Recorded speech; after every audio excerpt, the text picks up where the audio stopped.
Hi there, everyone. Welcome to Houston Baptist University Psych 6301, Principles of Human Development.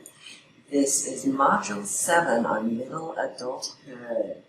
I'm Karen Frederick, designer of the course, and I'm so glad to have you here with me. In Module 7, we're covering Chapters 15 and 16 in your Erford textbook. As usual, the first chapter covers physical and cognitive development, and the second chapter always covers emotional and social development. And again, this chapter is about middle adulthood. All right, so here in Chapter 15, looking at the physical development and cognitive development. So physically, what's going on? We find aging signs are becoming more present, wrinkles, gray hair, weight gain. Suddenly you can't eat as much as you used to be able to eat without gaining weight. A loss of height. People actually shrink as a result of the bones thinning. So the spine compacts as you get older and you lose height. Osteoporosis is common, especially in women. After menopause, then we lose the ability to keep the calcium in the bone, and so the bones begin to get brittle, and this is what we call osteoporosis.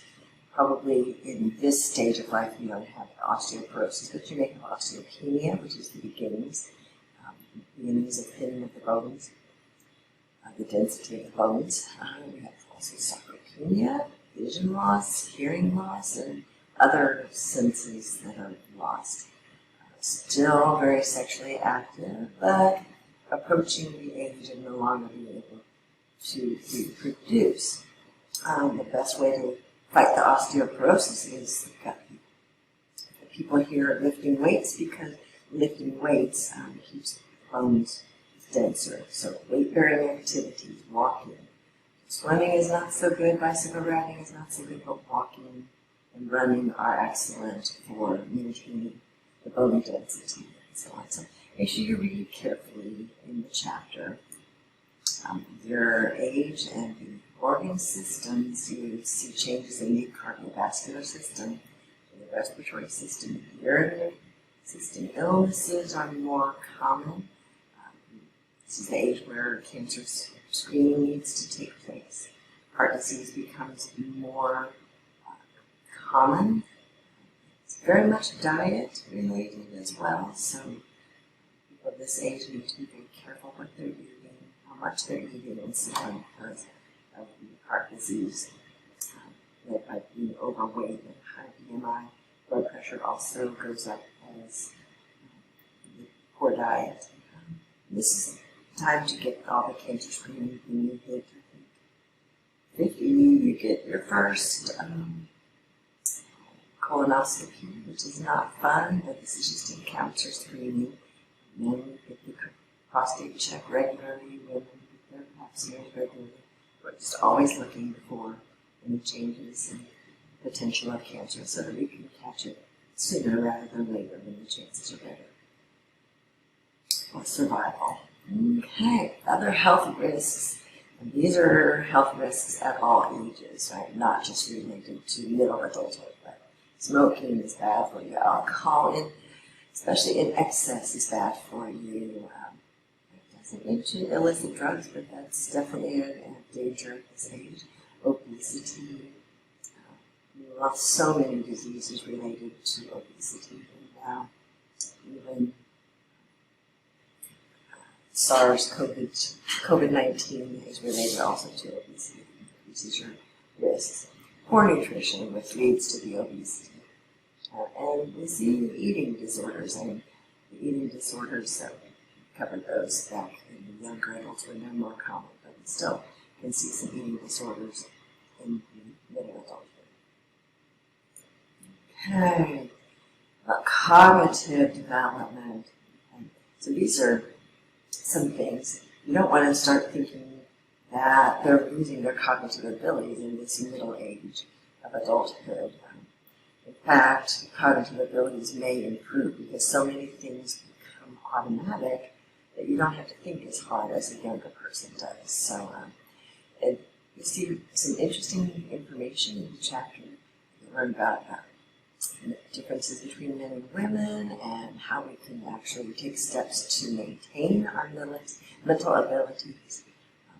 A little mind puzzle every day, play Wordle or whatever it is you like. Keep the brain active. Jobs where people have to use their brain and think about things and problem solve, and so on. Keeps the mind more alert and memory stronger.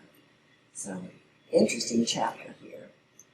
Now moving on to chapter 16, the social emotional aspects, and also family, career, and spiritual development. So this packs a lot of information into one chapter here. This is often referred to as the sandwich generation because they are in the middle. They've got their own children that they're busy raising, but they also have their parents who are getting older and they need more and more assistance as they age. It's at this age when we see people sometimes having what's called a midlife crisis, and we always think of that as running out and buying a Corvette or something, or getting a new girlfriend or something. It's like you suddenly realize that, oh gosh, I've lived half of my life, maybe more than half of my life, and so people tend to have a little bit of a crisis and try to figure out something to make life more interesting or meaningful, whatever. The best way to deal with a big life crisis is to pour out into the younger generations, not to go with the Corvette or the girlfriend, whatever. Look at these theories, and there's a lot of theories covered in this chapter, so sorry that you need to read all about Levinson's Seasons of Life, Ex-Ego Integrity, Valence Theory of Adaptation to Life, Erickson's Generativity versus Stagnation, Sheehy's Marker Events, Fields Developability, and Maslow's Self-Actualization. Good stuff in here. It really is interesting. I hope you enjoy reading about it.